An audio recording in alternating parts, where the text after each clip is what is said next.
इस खबर के साथ कि पाकिस्तान स्टॉक मार्केट में जबरदस्त तेजी के साथ कारोबार का आगाज हो चुका है।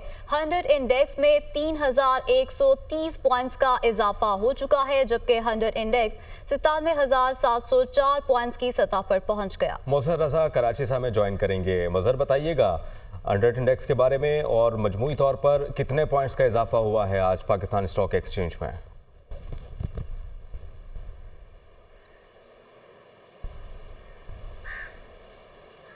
मजहर, आप हमें सुन सकते हैं? आपको अपडेट कर रहे हैं पाकिस्तान स्टॉक एक्सचेंज से मुताल्लिक। पाकिस्तान स्टॉक मार्केट में ज़बरदस्त तेज़ी के साथ कारोबार का आगाज़ हमने देखा। 100 इंडेक्स में 3130 पॉइंट्स का इजाफा, जबकि 100 इंडेक्स 97,704 पॉइंट्स की सतह पर पहुंच गया। गुज़श्ता कई दिनों से पाकिस्तान स्टॉक मार्केट हम देख रहे हैं कि तेज़ी की जानिब गामज़न है। आज भी पाकिस्तान स्टॉक मार्केट में ज़बरदस्त तेज़ी के साथ कारोबार का आगाज़ हमने देखा। मज़हर, अपडेट कीजिएगा 100 इंडेक्स से मुताल्लिक और मजमूई तौर पर कितने पॉइंट्स का इजाफा आज हमने कारोबार के आगाज़ में देखा?